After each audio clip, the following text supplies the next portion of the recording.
isa pong mapagpalang umaga. It's Sunday morning again at muli po ang aking pagbati ng isang magandang araw at para po sa lahat ng mga kananayan, Happy Mother's Day. So bagamat ang ating pong mensahe ay hindi po nakapokus ngayon sa Mother's Day, nais ko pong ipagpatuloy yung pong ating tinatalakay ng nakaraang linggo at pagpapatuloy pa rin po yun sa susunod na linggo. Ganun pa man po ay binabati ko po ang lahat po ng mga kananayan ng isang Happy Mother's Day.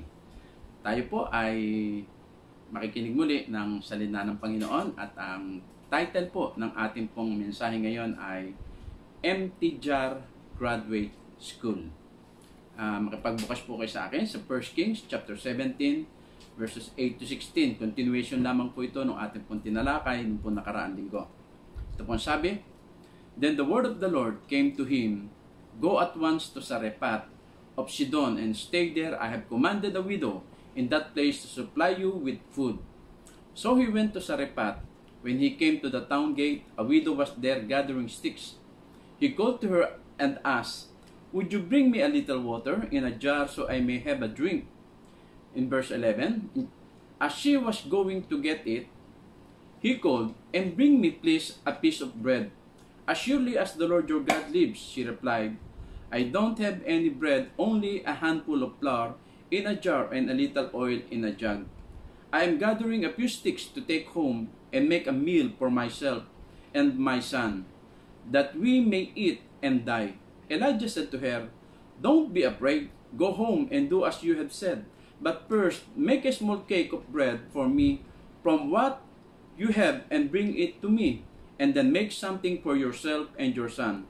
For this is what the Lord, the God of Israel, says, The jar of flour will not be used up, and the jug of oil will not run dry until the day the Lord gives rain on the land.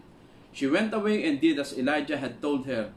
So there was food every day for Elijah and for the woman and her family. For the jar of flour was not used up, and the jug of oil did not run dry, in keeping with the word of the Lord spoken by Elijah. Purihin po ang Panginoon sa pagkabasa ng kanyang salita. Let us all bow down our heads. Heavenly Father, in the mighty name of Jesus Christ, we come down to you, O God. We ask for the holy presence of your Holy Spirit, O God, as we listen to your word, as we proclaim, O God, the good news. Panginoon, sa pagkakataong ito, samahan mo po kami. And Lord, just use me as a vessel, O God. Gamitin mo lamang po ako bilang daluyan ng iyong pong mga salita. Panginoon, mapagpala po ang bawat isa. Panginoon, maunawaan namin, O Diyos, ang nais mo po na maunawaan namin. Lalo na po sa sitwasyon ngayon, O Diyos, na kami nakakaranas, Panginoon, ng kakaibang bagay, Panginoon, na hindi pa namin po nararanasan. Ama, kami po'y nananampalatayan, ang lahat ng ito ay para po sa ikabubuti ng iyo pong mga anak. Samahan mo po kami, Panginoon. We give you back all the praises and glory. In Jesus' mighty name we pray. Amen. Amen and amen. Praise God. So, nung pong nakaraang linggo ay tinalakay po natin ang patungkol po kay Elijah, the Dry Brook University. So, si Elijah po ay hawak-hawak na po niya ang kanya pong diploma at akala po niya ay tapos na siya. Although nag-graduate na po siya sa Dry Brook University, nakapasa po siya doon sa isang mahirap na pagsubok po sa kanya ng Panginoon. Ngayon po ay ini-enroll po uli siya ng Panginoon sa isa pong university, and this is about the Empty Jar University. So dito po mga kapatid ay atin pong makikita na bago po tayo dalhin ng Panginoon sa isang napakalaking pakikibaka, kinakailangan po na matrain muna po tayo. Tandaan po natin, tulad nga po na sinabi ko noon, haharap po si Elijah sa pinakang malaking battle sa kanya pong talambuhay. At ito po ang pakikiharap po niya, pakikipagtunggali sa mga bulaang propeta. So ito po ay talakayin natin sa mga susunod pong linggo. Ngunit ngayon ay pupunta po tayo, dadako po tayo sa training pa rin po nito pong si Elijah.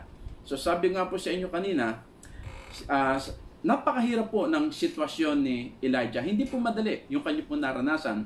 Bagamat siya po ay nag-graduate doon sa Dry Brook University na habang nakikita niya araw-araw ay natutuyo po ang sapa na ito. Ang pananampalataya ni Elijah ay nabubuo sa pang-araw-araw. Patuloy po na siya po ay nagtitiwala sa ating pong Panginoong Diyos.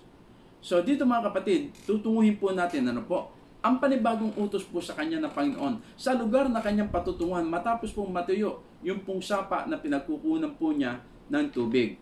So tandaan po natin, God intends to use this man in a mighty way. Gagamitin po si Elijah sa isang makapangyarihan, isang makapangyarihang gawain, at kinakailangan po dito ay handang-handa, hindi aatras ito pong si Elijah. Now, doon po sa chapter 18, na sabi nga po itatalakay natin sa mga susunod na linggo, makita po natin kung bakit si Elijah ay nais po ng Panginoon na matrain ng ganito katindi. Now, minsan ay magtataka po tayo kung bakit po yung mga trials sa ating buhay ay paulit-ulit po, pabalik-balik. They come back to back, pabalik-balik po yung mga trials natin sa buhay. Katatapos lamang po ng eruption ng volcano, katatapos lamang po ng lindol sa kung saan lugar, katatapos lamang po ng iba't ibang uri po ng trahedya. Ngayon naman po ay kinakaharap po natin ito pong COVID-19 na hindi po natin alam kung kailan matatapos. So, marahil ay magtatanong po tayo sa Panginoon, kailan ba ito matatapos at bakit ba nangyayari ang mga bagay na ito? Now, ito pong tandaan natin. Inilalagay po tayo ng posisyon kung saan mas magagamit tayo ng Panginoon in a greater way.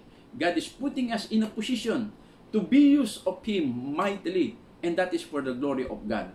So before God can mold us, He must first melt us. Ulitin ko po, before God can mold us, He must first melt us. Tulad po ng magpapalayok. Okay, alam po natin istorya about the potter and the clay. Hindi mo pwedeng hubugin ang isang lupa kapag ito po ay matigas. Okay, yung po magpapalayok. Nakakita na po ako ng gumagawa ng palyok. Ibinababad po nila sa tubig yung pong lupa hanggang ito ay maging putik, hanggang ito po ay maging makunat na makunat para ito po ay kanyang mamold. I remember, magpunta po kami sa Bicol, parang sa Tiwi yata po yun. Naandun po yung magagandang pagawaan po ng palayok at pasok. Kulay red po ang lupa doon. So, minomold po nila ito, pero bago po nila mamold ito, kinakalang ito muna ay malambot, susunod sa hubog ng kanyang kamay. So, ganun din po sa atin, bago daw tayo mamold ng Panginoon, kinakailangan tayo ay tunawin muna ng Panginoon. So, si Elijah po ay kinakailangan mamold muna ng husto ng Panginoon bago mangyari po itong battle niya sa mga bulaang propeta at Mount Carmel. Now, ang layunin po ng Diyos para po sa kanyang mga anak ay maging tayo po ay kawangis ng ating pong Panginoong Hesus. This is the very purpose kung bakit po tayo dumadanas ng iba't ibang uri ng trial sa ating pong mga buhay.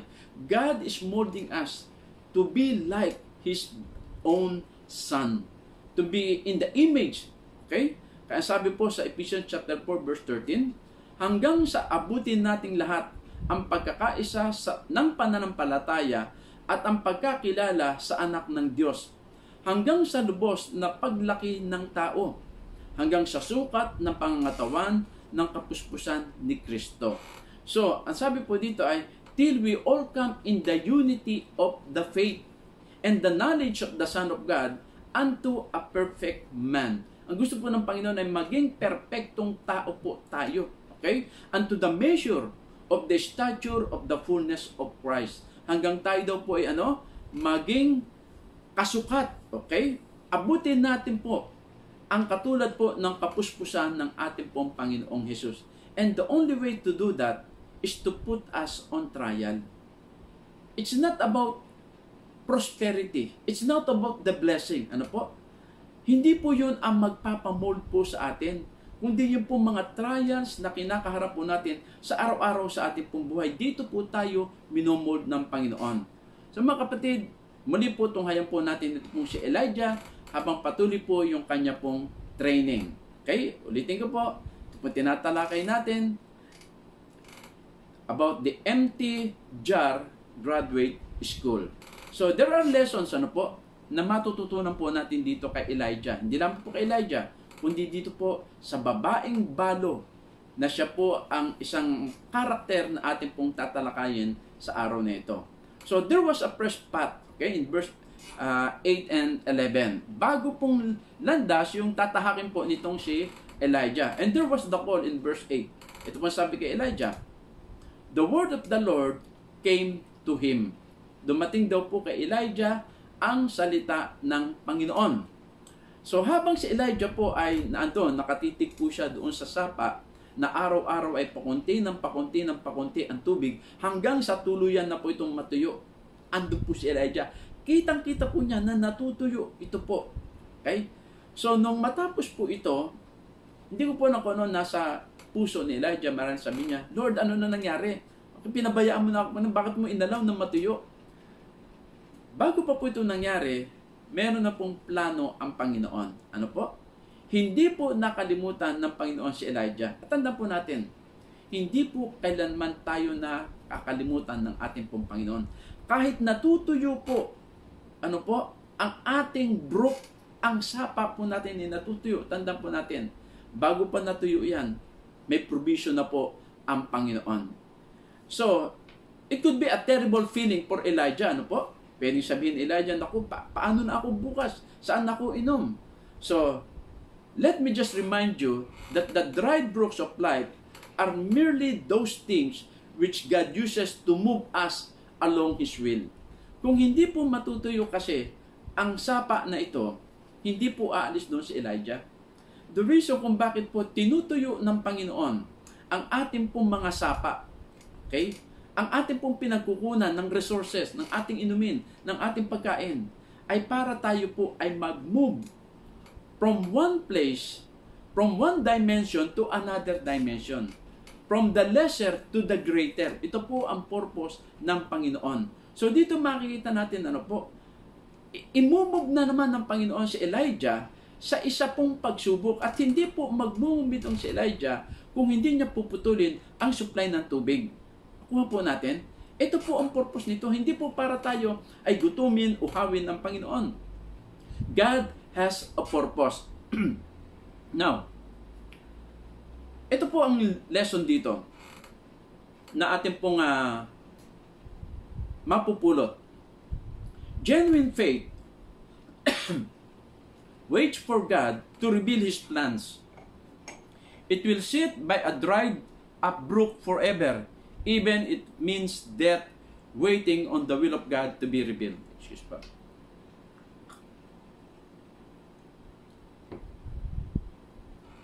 Ulitin ko po. Genuine faith waits for God to reveal His plans. Ang tunay daw pong pananampalataya ay nag-aantay sa Diyos na ipahayag ang kanyang plano sa atin. Okay? It will sit by a dried up brook forever. Uupo po siya doon sa tuyong sapa kahit magpakailanman hanggat hindi niya naririnig ang utos o direction ng Panginoon. Yung susunod na ipapagawa ng Panginoon, hindi po siya aalis hanggat hindi niya naririnig ang direction ng Panginoon.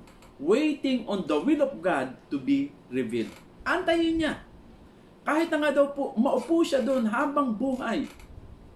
Hanggat wala ang direction ng Panginoon, hindi po siya alis. That is the genuine faith. So mga kapatid, dito po tayo madalas mapatrobol. Okay? Yung pong kapag tayo po ay nainip sa salita ng Panginoon o sa direction ng Panginoon, actually ang ginagawa po natin, binibigyan natin ng deadline ang Panginoon. Lord, sa taong ito, kinakailangan ganito na ang aking sitwasyon. Lord, at the age of 30, kinakailangan may asawa na ako. Age 30 na, wala pa nanliligaw. Ano po? Nag-age 31 hanggang age 32, yung dating God's will, naging my will be done. Ano pong kumantong pa saan? Whosoever will na lamang po. So, hindi po ganon ang nag-aantay sa kalooban ng Panginoon. Willing na mag-antay sa Panginoon for the rest of his life. Kaya sabi nga po, dyan po maraming nadidisgrasya. Ano po? Sa kanilang pagmamadali, dahil ang inisip nila, nakalimutan na sila ng Panginoon, gumagawa po tayo ng desisyon which is not in accordance to the will of God. Tayo na po nasusunod. Nakalimutan na yung God's will. Pumupunta na tayo doon sa my will or whosoever will. So dito po tayo napapahamak. Kaya sabi po dito, ano po, sa Isaiah chapter 40, verse 31, But they that wait upon the Lord shall renew their strength. They will mount up with wings as eagles. They shall run and not be weary. They shall walk and not faint. Ano pong kailangan lang dito? Learning to wait upon the Lord. Let us wait, mga kapatid. Ano po? Learn to wait upon the Lord. Nag-antay po si Elijah kung ano ang sasabihin ng Panginoon. Hindi siya lumakad nung matuyo po ang brook. Hindi siya nagtatakbo. Hindi siya naghanap ng ibang sources ng tubig. Nanatili po siya doon at inantay niya ang tinig po ng Panginoon. So, sa verse 9, nandun po ang command ng Panginoon. Okay?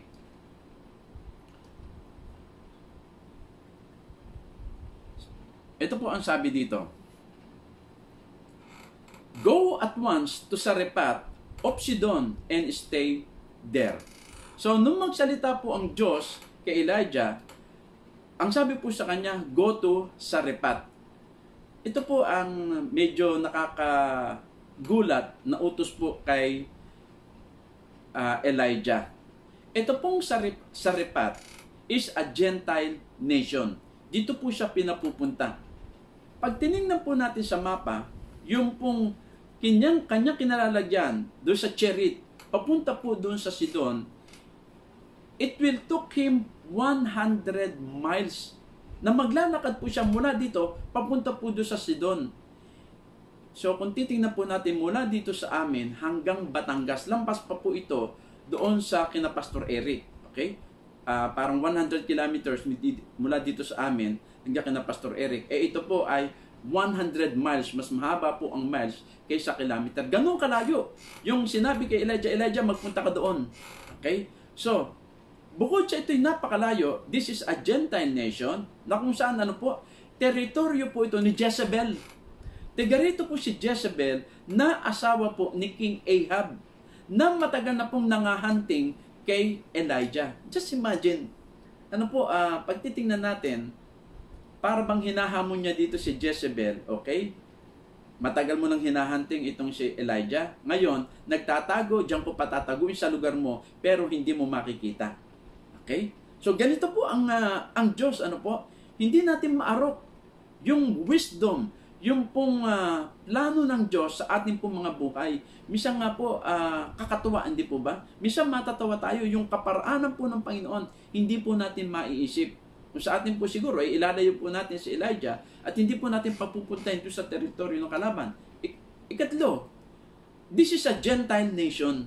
Itong lugar na ito ay wala po dito mananampalataya. Panay kalaban po ng Panginoon. At dito siya kukuha ng isang babaeng balo. Na gagamitin niya as instrument, para po mapakain itong si Elijah. Now, ano po lesson na makikita po natin dito? Often, the life of faith will lead through difficult pathways. The life of faith will lead through are difficult pathways. Yung pong ating tinatahak na mga landas, minsan po ay mahirap. Okay? Kung tayo po siguro ang magdi-design ng ating buhay, panay straight line po siguro ang gagawin natin. Pero ang Diyos po, ay iba po ang kaparaanan ng Panginoon. So, God never promised that this way would be an easy way. Hindi po madali po Hindi po tayo pinangakuan ng Diyos na ang pagsunod sa Kanya ay para bang nasa bed of roses po tayo. Hindi po yun ang pangako po ng Panginoon. So, actually, it's just the opposite nung pong pangako po ng Panginoon sa atin po. Ang atin daw pong buhay dito sa mundo, it will be filled with trials and troubles. Nakita po natin yan na sinabi po sa Job chapter 14 verse 1. Ano po sinabi ni Job na ay daw pong buhay natin ay puno daw po ng kapigatian ng mga troubles. Okay? So ito patandaan natin. Even when the command of God makes no sense, faith simply obeys God without regard for the consequences.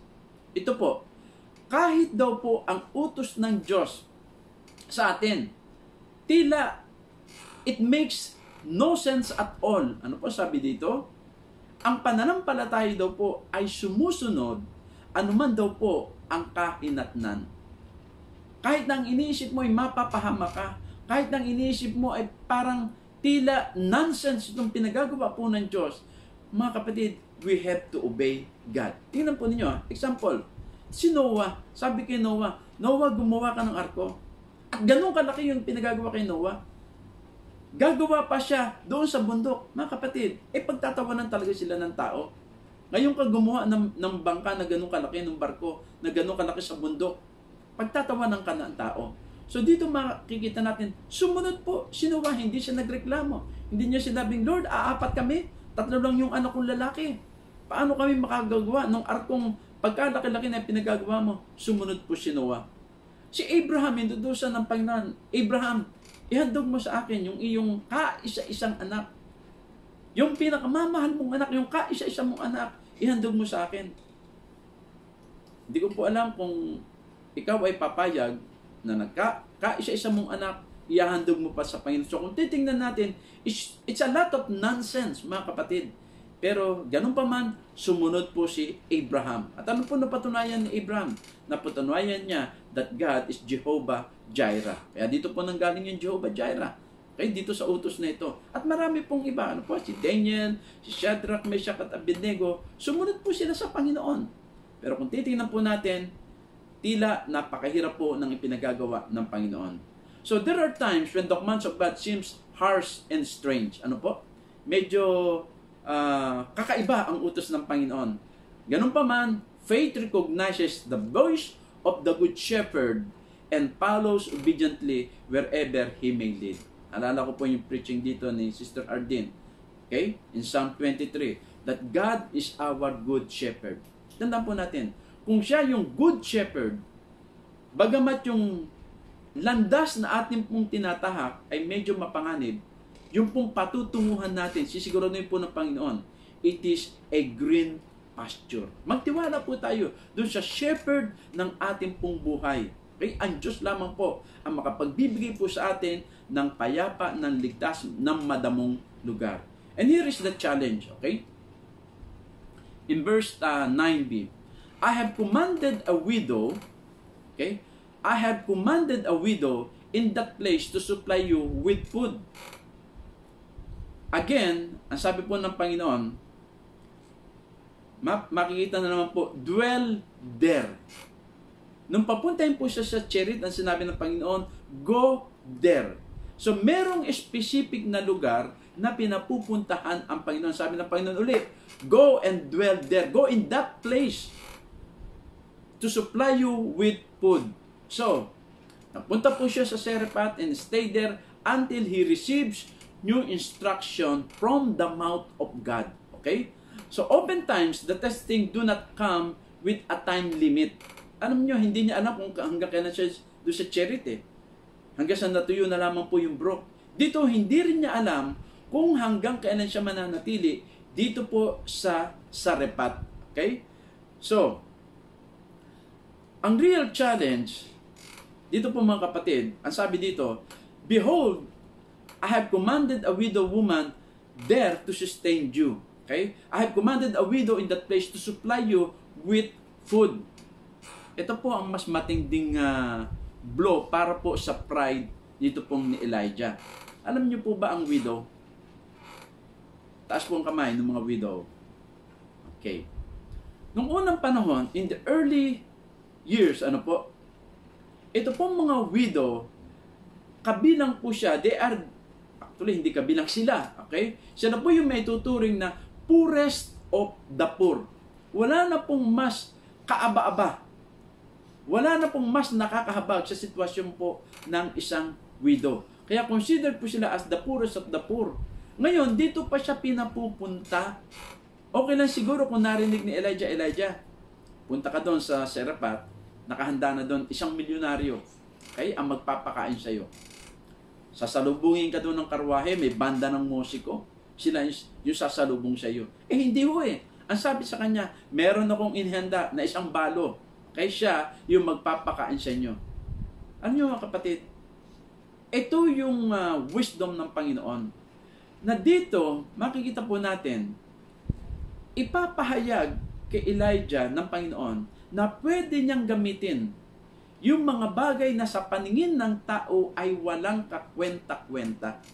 At napatunayan na po yan from Genesis, hanggang dito po sa Bagong Tipan, makita po natin yung mga tao na pinili po ng Diyos, mga bagay na hindi natin papansinin, mga tao na hindi po natin papansinin, and yet, when they obeyed the calling of God, they were used mightily for His glory. Lagi ko po sinasabi yan, kami po mga pastor, pagtitinan po natin, hindi po kami yung pinakamatalinong tao sa loob po ng church. Hindi po yung kami yung pinakang mga gwapo. Marami po dyan mas gwapo. Marami dyan mas magaling manalita po kayo sa amin. Pero bakit kami ang pinili po ng Panginoon? Alam niyo po ang reason, ang dahilan. We are willing. We are available and we are more than willing to serve the Lord. So kung tayo po, wag po natin maliitin ang ating po sarili. Wag natin sabihin, wala naman akong tinapos. Wala akong degree. Wala akong college degree. Basahin po ninyong Biblia kung sino po yung mga tao na ginamit po ng Panginoon. Mga hamak na tao. At itong ipapakita niya kay Elijah. Elijah, wag kang mangamba. Bagamat balo yung aking tinawag para magpakain sa iyo, makikita mo ang aking himala. So, Sarephat was a place that would live up to its name. Ano po yung pangalang Sarephat? The name Sarephat means smelting furnace or refining. Ano po? Nakakita na po kayo ng tunawan ng ginto, tunawan ng bakal, tunawan ng silver. Ano po? Dito po nire-refine sa smelting furnace. Ano po? Dito nire-refine. Inaalis po dito yung mga impurities. Ano po? So, Cherith was the place where Elijah had been cut off and cut down. Si Elijah ay dito po sa Cherith, na-train po ng Panginoon. Pinaliit, pinababa itong si Elijah para makita niya na walang iba kundi ang Diyos ang kanyang resources. Ano po? Dito sa Sarephat, ito po yung kakaibang lugar. Dito marirefine ng husto ito pong si Elijah. Dito po makikita natin yung last portion of Elijah's pride and self-reliance will be stripped away. Yung pong pagtitiwala sa sarili, ay aalisin po talaga ng Panginoon. Kinakailangan pong mawala.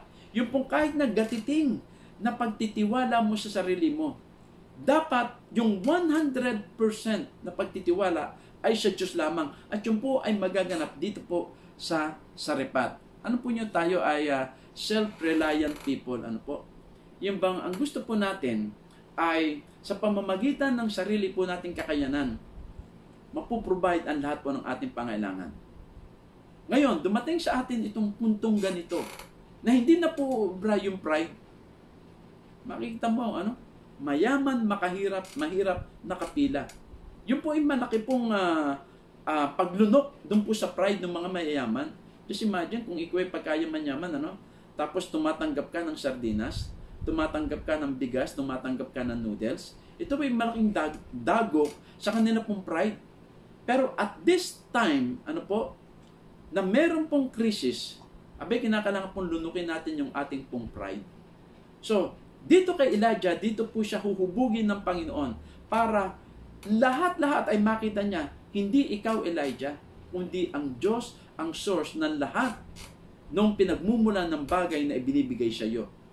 Now, Kaya sabi po ng Biblia sa Romans 1:17, the just shall live by faith. Now, here's the comfort. Okay? The comfort po dito si Elijah. In verse 10 and 11. So he went to Zarephath.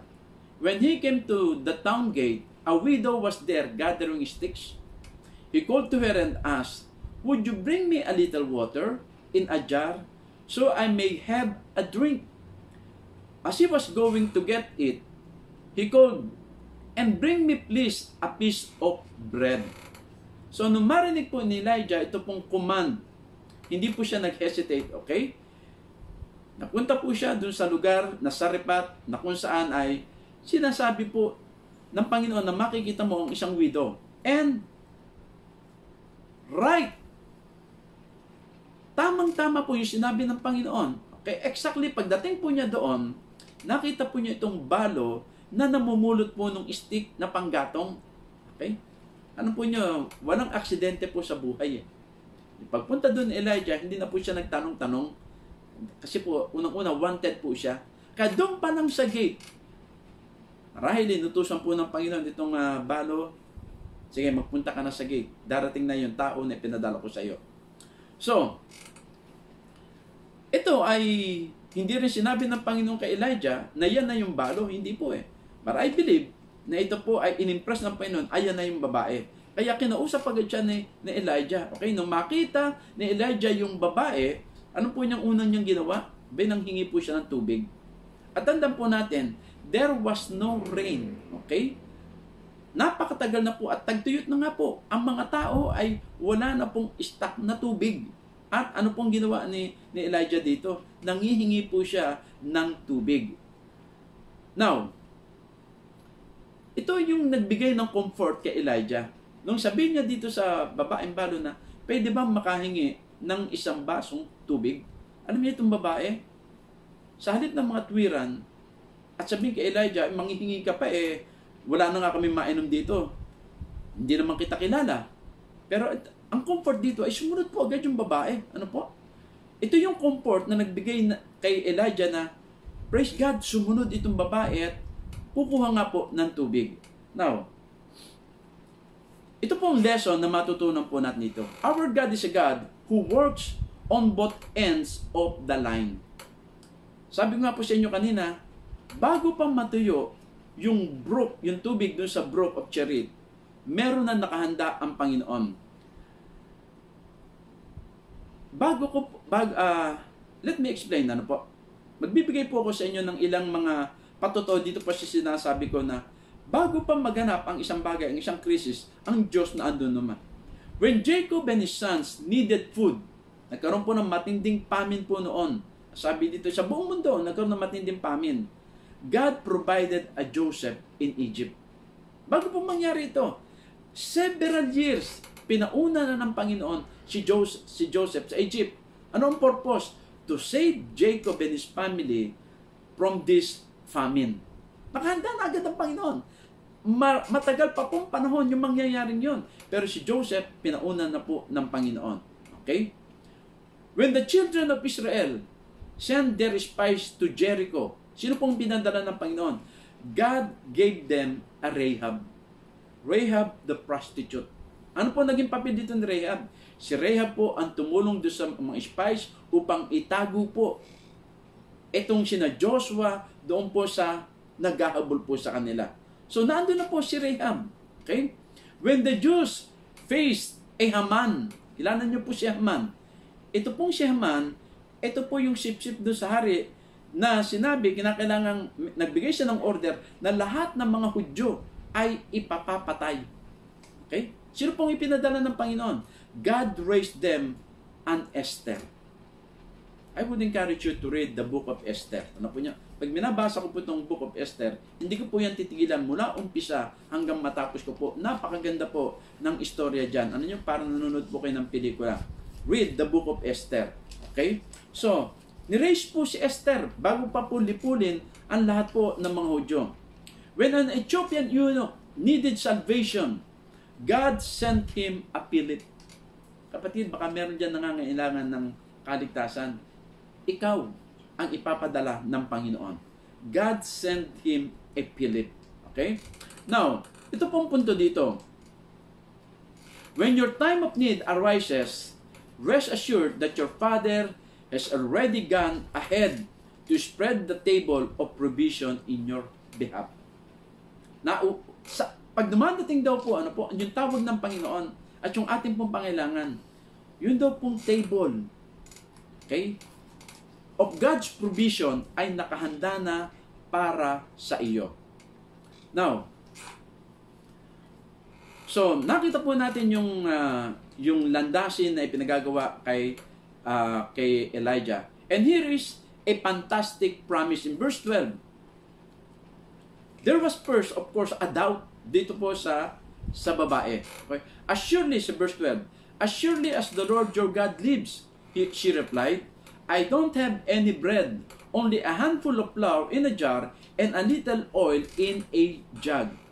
I am getting a few sticks to take home to make a meal for myself and my son that we may eat and die. So when Elijah asked the widow for a cake of bread, sabi niya, bigyan mo naman ako ng tinapay. Sige, kumuha ka ng tubig at bigyan mo rin ako ng tinapay.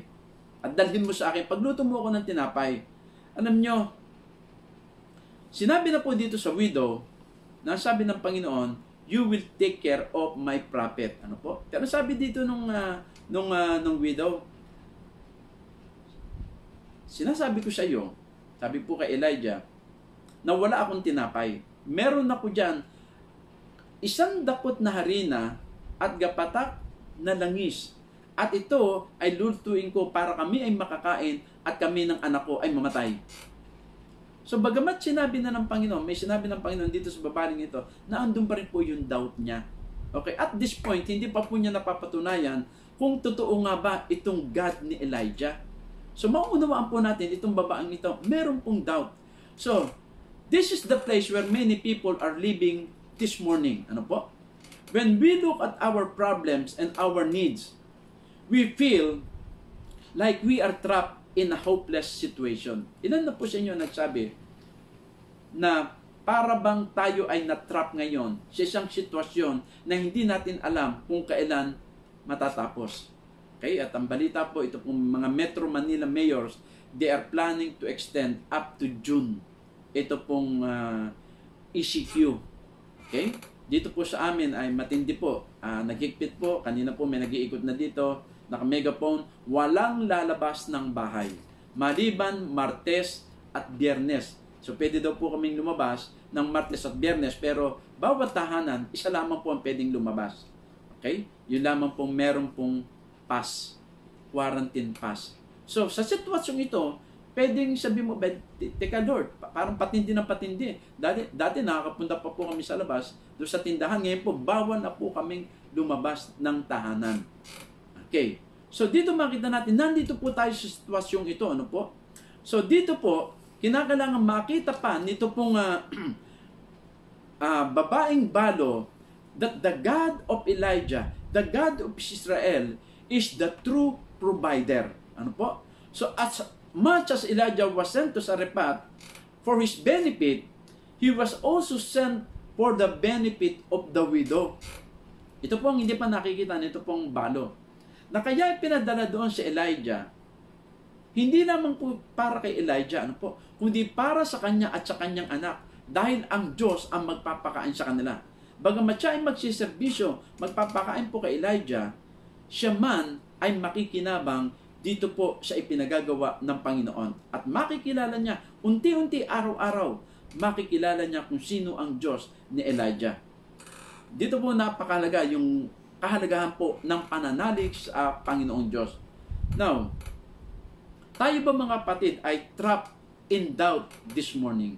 Ilan po sa inyo ang nangangamba na kapag ito ay naprolong pa, itong ECQ, ang ating iniisip ay mamamatay na tayo sa gutom. Mga kapatid, kaya po namin ibinibigay ang ganitong mensahe. Siguro mapapansin ninyo, bakit dito po kami nakatuon sa mensaheng ito? Mga kapatid, ito yung sitwasyon natin ngayon. Ito yung pangangailangan kung bakit dito po kami nakatuon sa pagpapalakas po sa atin ng ating pong pananampalataya sa Diyos. Proven na mga kapatid, na kailanman wala pong ginutom ang Panginoon. So, ini-encourage po namin kayo mga kapatid, kapit lang. Ano po? Kapit lamang po tayo sa ating pong Panginoon. Hindi po niya tayo iiwan. Now, ito po marahil ay naging discourage po kay Elijah na madinig po ito pong sinabi po ng widow, yung kakulangan pa niya ng pananalig sa Diyos. Pero makita po natin, nagpatuloy po itong si Elijah. Ano po? Kahit na po ganito yung nakita po ni Elijah, nagpatuloy po siya dito po sa babaeng ito. So real faith knows that God is greater than what the eyes can see. Ulitin ko po, ang tunay daw pong pananampalataya ay nakikita, okay? Real faith knows that God, na ang Diyos ay mas malaki kaysa doon sa mga bagay na hindi po natin nakikita. Okay? Real faith knows that God can make the impossible possible. Real faith knows that God is greater than what the eye can see. Kung ito lamang yung nakikita natin, okay, tanda po natin, ang Diyos ay mas malaki kaysa doon sa nakikita po natin. Kung ang nakikita mo lamang ay isang takal ng bigas, ang Diyos po ay mas malaki sa isang sakong bigas. Kung ang nakikita mo isang sakong bigas, mas malaki po ang Diyos doon sa isang sakong mong bigas. Amen, mga kapatid. Okay? So, it must have been a discouragement. Ano po? Dito po kay Elijah na marinig po itong tinig ng babae. Pero makikita po natin sa pamamagitan po ni Elijah at sa gagawin po ng Panginoon sa babaeng ito, dito po madidevelop yung pananampalataya ng babaeng ito. And here was nagdemand po si Elijah. Okay? In verse 13 and 14, Elijah said to her, "Don't be afraid. Go home and do as you have said. But first, make a small cake of bread for me from what you have and bring it to me. And then make something for yourself and your son. For this is what the Lord, the God of Israel, says, the jar of flour will not be used up, and the jug of oil will not run dry until the day the Lord gives the rain on the land." Okay? So, nung marinig ni Elijah, ito pong nakakalungkot na pahayag po ng babaeng balo, so, nag-demand po siya, na kung titignan, pinakamatinding demand po ito. Alam ni Elijah na wala na po, walang-wala ang balong ito. Sabi niya, gagarampot na harina yung meron ako at gapatak ng langis. Tapos manghihingi ka pa. Matindi, ha? Mga kapatid, ito po yung pinakamatinding request. Humingi pa siya ng tubig na, kumbaga, yung tubig na meron ka, pakikipagpataya mo na ito. Okay? Kapag merong magnanakaw ng tubig mo, kahit na isang basong tubig lamang, kapatid, siguro ilalaban mo na ito ng patayan. Kung may magnanakaw ng harina mo, kapatid, at yun na lamang yung harina mo, kapatid, ilalaban mo na rin ito ng patayan. So, yun na lamang ang meron itong balong ito, and yet, nagdidemand pa itong si Elijah, sige, ipagluto mo ako. At pagkatapos mo akong bigyan, magluto ka rin para sa iyo at sa iyong anak. Okay? So, sinakyan niya itong babaeng ito. Sige, sabi ng babae, kakain sila at para pagkakain nila, ready na silang mamatay. So, sinakyan muna ni Elijah ito. So, this involved encouragement. Ano po sabi dito ni Elijah? Don't be afraid. Elijah comforts her. Ano po? Kinumport ni Elijah. Ito pong babaeng ito. Okay? Para niya sinasabi, makapagtitiwala ka, magtiwala ka sa aking Diyos. So, it involved enlightenment. Ano po? Ang sabi ni Elijah, for this is what the Lord, the God of Israel, says. So, in-enlighten niya itong babaeng ito, sapagkat ito ang sinasabi ng Diyos ng Israel. Tandaan po natin, hindi po kilala ng babaeng balong ito ang Diyos ng Israel. Pagano po sila. Okay? Ang sinasamba nila ay ito pong si Baal. Mga rebulto ang sinasamba po nila. So, she gets a direct word from God concerning her situation. So, she has God's word that she will be taken care of. Ito po yung nadinig niya kay Elijah. Huwag kang matakot, no? Sapagkat ito ang tagubilin ng aking Diyos, ng Diyos ng Israel. So, it involved excitement. Bakit po? The jar of flour will not be used up and the jug of oil will not run dry until the day the Lord gives rain on the land. Sabi po ni Elijah, yung iyong lalagyan ng harina ay hindi mauubos. Yung iyong jug of oil, lalagyan mo ng langis o ng mantika, ay hindi matutuyuan hanggat hindi nagbibigay ng ulan ang Panginoon. Mga kapatid, matindi itong binitawang salita ni Elijah. The question is this, maniniwala ba yung babaeng balo? But praise God, uti-uti, madidevelop yung pananampalataya ng babaeng balong ito habang nakikita from day 1, mga kapatid, hanggang sa mga susunod na araw, na linggo, na buwan, na taon, na yung sinabi ni Elijah ay magkakatotoo. Ano po? Now, there was the decision in verse 15. She went away and did as Elijah had told her. When the widow heard the word of God, she went and did as Elijah had commanded her. Sumunod po itong babaeng balo. Okay? So, kinakailangan yung pananampalataya nitong babaeng ito, okay? Ma-develop at siya po ay sumunod doon sa sinabi ni Elijah, manampalataya siya na hindi nga sila magugutom dahil hindi matutuyuan na langis at hindi mauubos ang harina. Now, total stranger po itong si Elijah. Tandaan po natin, first time nilang mag-meet. Would you believe to a person na first time mo lang nakita? Maniniwala ka ba doon sa kanyang mga sasabihin na ngayon mo lang na-meet? Mga kapatid, this is the place that God wants to bring us in this situation. He wants His Elijahs and His widows to learn to trust Him in every circumstances. Dito po tayo dinadala ng Panginoon na magtiwala po tayo sa araw-araw nating pangangailangan, mga kapatid, na magtiwala po tayo na hindi po matutuyuan. Okay? Hindi mawawalan ang iyong sidlan ng bigas. Kapatid, ang lalagyan mo ng tubig, kapatid, ay hindi rin matutuyuan. So mga kapatid, marahil nandito tayo sa sitwasyong ito. Ano po? At hindi ko po may alis na magkaroon po tayo ng takot. Normal po yan. Pero ito po ang dapat po natin tandaan. Bilang tayo po ay mga anak ng Diyos, let us learn to trust God. Now,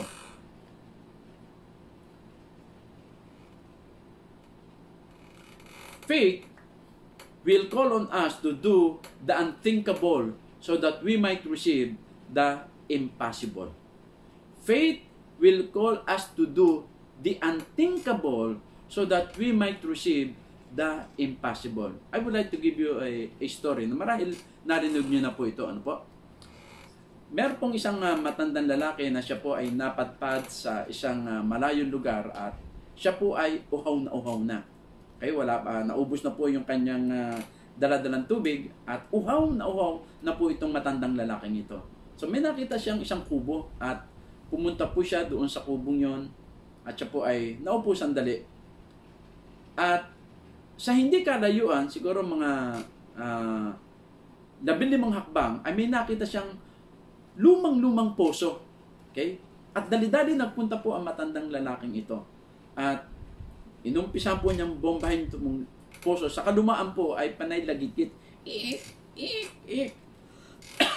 So, sa pagbomba po na ng tubig, kinakalawang na po. Okay, bukod sa kinakalawang na uhaw.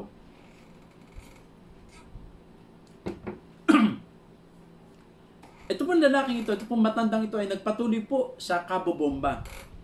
So, wala pong lumabas na tubig. So, sa kanyang kapaguran, bumalik po ulit siya doon sa kubo. At doon sa kubo na kanya pong kinaupuan, may nakita po siyang isang lumang tawag dito sa amin ay tapayan. Okay? Jar. At meron po nakasulat noon, tinanggal po niya yung mga alikabok, siguro sa tagal na at walang tao na pumunta na doon, tinanggal niya, pero may nabasa siyang sulat doon. Ang nakalagay po doon, ang tubig na ito ay gamitin mo para doon sa poso. So, puno po ng tubig. May takip yung tubig at ang nakalagay doon, gamitin mo ang tubig na ito para makakuha ka ng tubig sa poso. Okay. Kung kayo po ang matandang lalaking ito, anong gagawin nyo? Susunod ba kayo doon sa sinasabi na gamitin ang tubig na ito para doon sa puso, para may lumabas na tubig? Or maniniguro ka na iinumin mo yung tubig na yon at lalayasan mo na? At least, kung ang pinili mo ay inumin, wow, nasatisfy ka na doon sa pangangailangan mo. On the other hand, kung ang pipiliin mo ay ibuhos yung tubig na ito, kapatid, pwedeng hindi magbigay ito ng tubig. So, ano mangyayari sa iyo? Sa halip na meron ka na inom, ano nangyari sa iyo? Lalo ka pang nauhaw. Okay. Pero ang pangako dito ay hindi ka lamang makakainom ng tubig. Pwede ka pang magtampisaw at maligo doon sa tubig na lalabas mula sa pusong ito. Ang pinili po ng matanda, buhatin ang jar na ito at ibuhos doon sa puso. Ang tawag po dito, kinakailangan ponduhan mo muna yung puso bago ka makakuha ng tubig. Hanggang ngayon, ganyan po ang prinsipyo sa mga puso. Magbubuhos ka muna ng isang timba na tubig bago may lalabas po doon pag bomba mo. Kinakailangan mamuhunan ka muna. So, ganun. So, habang nagbobomba po yung matanda, walang lumalabas. Pero habang bomba siya ng bomba, yung unang patak ay lumabas na. Susunod na patak ay lumabas na hanggang sa walang tigil na po yung buhos po ng tubig. At uminom ito pong matanda, nagtampisaw po siya doon sa tubig na kanya nakuha at muli niyang pinuno ang jar na ito. Ibinalik niya muli itong jar na ito at tinakpan niya. At ano po yung, nandun pa rin po yung nakasulat, pero ano pong idinagdagan niya, sinulatan po niya, believe me, it really works. Napatunayan po ng matanda, yung sinasabi po dito, nung pong nagsulat dito po sa jar na ito, na ang tubig na ito ay magpo-produce ng mas maraming pangangailangan mo. Mga kapatid, anong lesson na makita natin dito? This is the essence of genuine faith, mga kapatid. It is not a risk, but it is a challenge to human reasoning. It's not about risk, but it is a challenge about human reasoning. Kung gusto mo na ikaw ay mapagpala ng Panginoon, kapatid, this is beyond human reasoning. We have to plant in order for us to reap. Alam nyo, minsan siguro malalagay tayo sa ganitong sitwasyon eh. Naalala ko yung kwento ni Pastor Perseus na meron pumunta sa kanyang lalaki na nangihingi ng kaunting pagkain. Pwede pong tanggihan ito ni Pastor Perseus at pwede niya sabihin na, kami mismo nangangailangan. Bro, kung ngayon, nasa peligro tayong kalalagayan, pwede ba doon sa mas mayaman ka na pumunta? Pero hindi ho eh. Okay? Bagamat kukunti yung kanilang bigas, nagbigay po si Pastor Perseus. Pinabigyan niya ng bigas ito pong lalaking ito. Okay. Just this week, mga kapatid, nilagay ako ng Panginoon sa ganito rin pong hamon. Okay, pagbukas ko ng group chat namin, batch 74 nung pong aming kaklase sa high school, yung isang kaklase namin ay nanawagan. Nabasa ko yung panawagan niya. Mga classmates, sabi niya, marahil ay meron tayong mga kaklasmate na nasa peligrong kalalagayan ngayon. Nangangailangan ng ating tulong. Ngayon, mag-post kayo. Letter D, if you are a donor, or letter R, if you are recipient. Okay? So, ang sinabi niya doon, no question asked. Hindi mo kinakailangang magpaliwanag kung bakit hindi ka pwedeng donor or hihingan ka namin muna ng paliwanag kung bakit gusto mo maging recipient. Hindi po niya ginawa ito. Basta sabi niya, no question asked. So, ito'y hamon sa akin. Ano po? Sabi ko, ang sabi niya kasi dito, no question asked. Pwede kong ilagay yung letter R, recipient ako. Bakit? Wala akong trabaho. Okay? Hindi ako kumikita sa panahong ito. So, pwede kong ilagay ang recipient. Dahil, ang sabi niya, no question asked. Pero alam niyo po, habang nagpe-pray ako, Lord, I want to be a donor rather than a recipient. Alam ko na magpo-provide ka. So, minessage ko siya privately.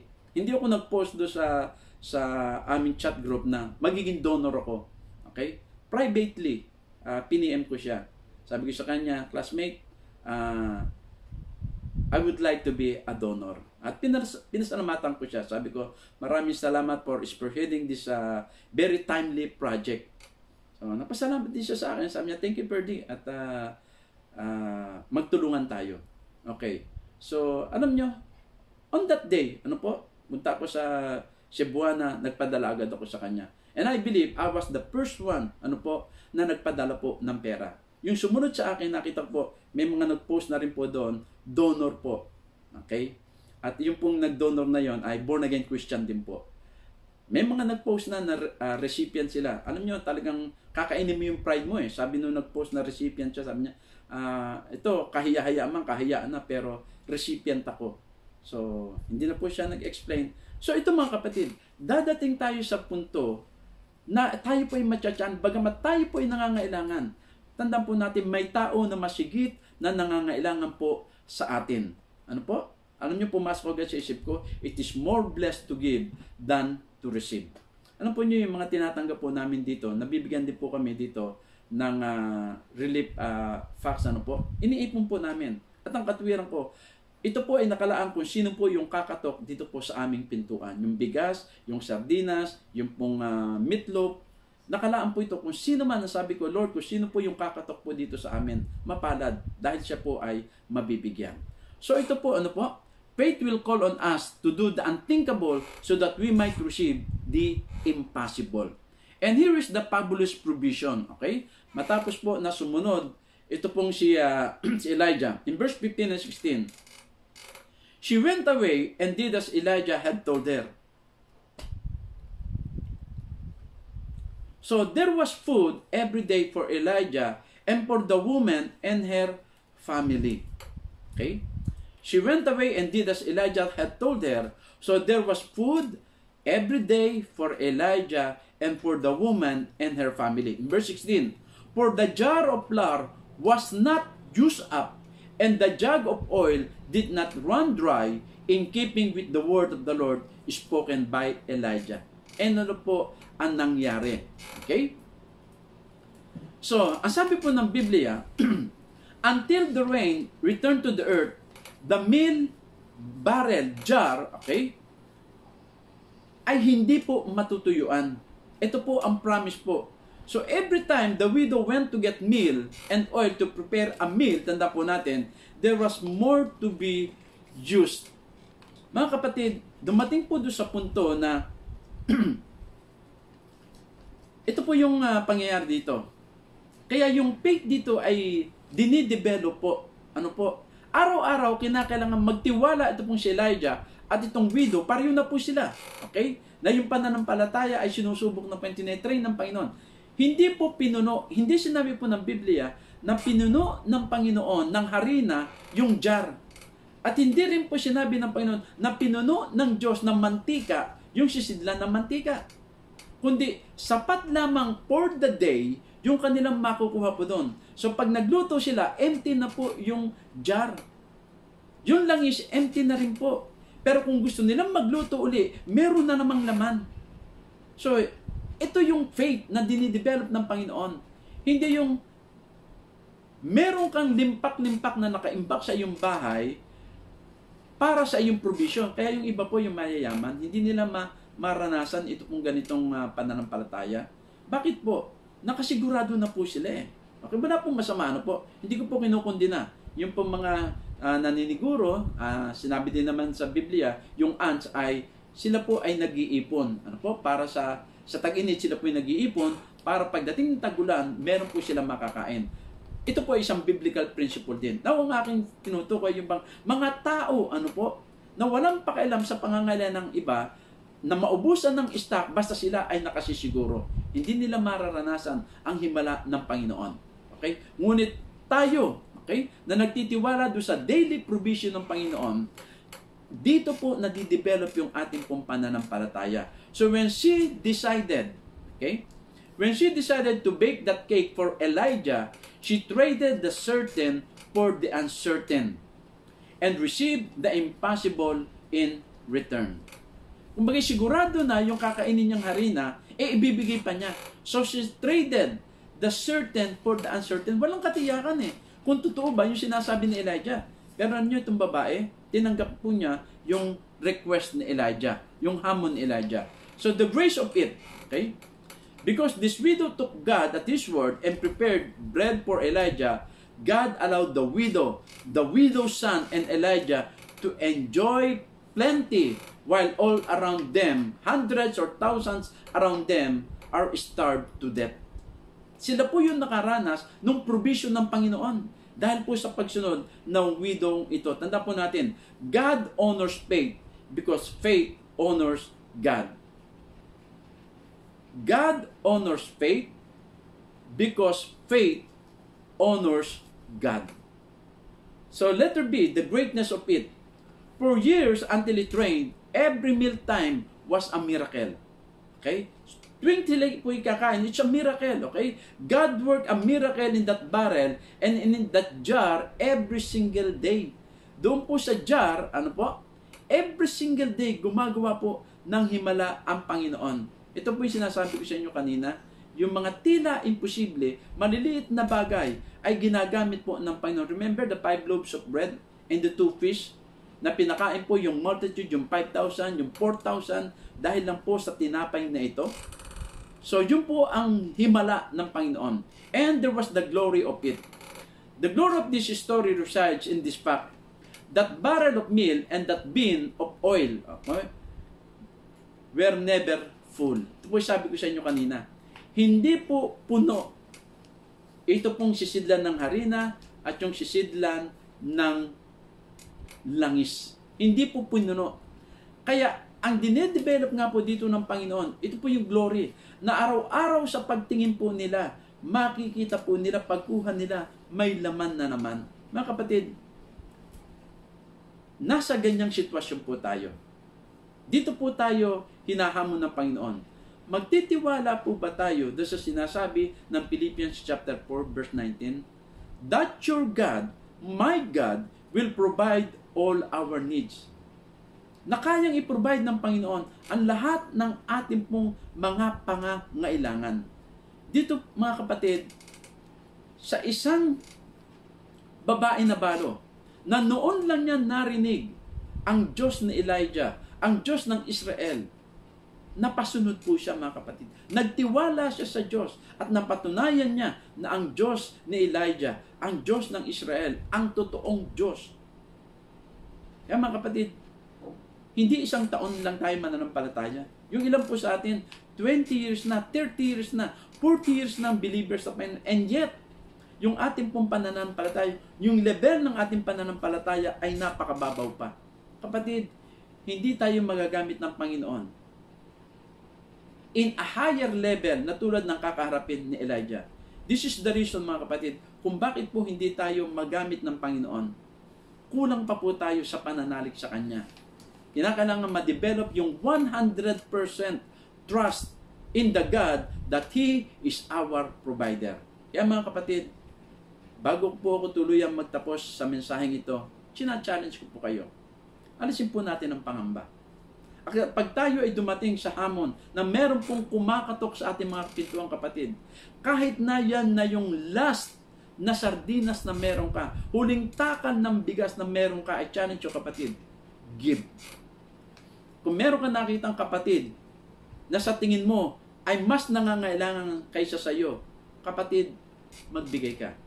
Pinupuri ko po yung mga kapatid natin dyan sa Cavite. Alam ko po wala nagugutom dyan.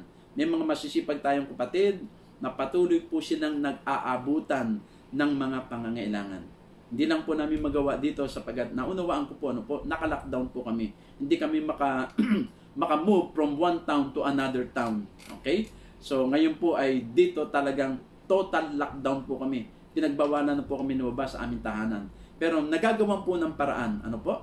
Nakakapagpadala po tayo in cash.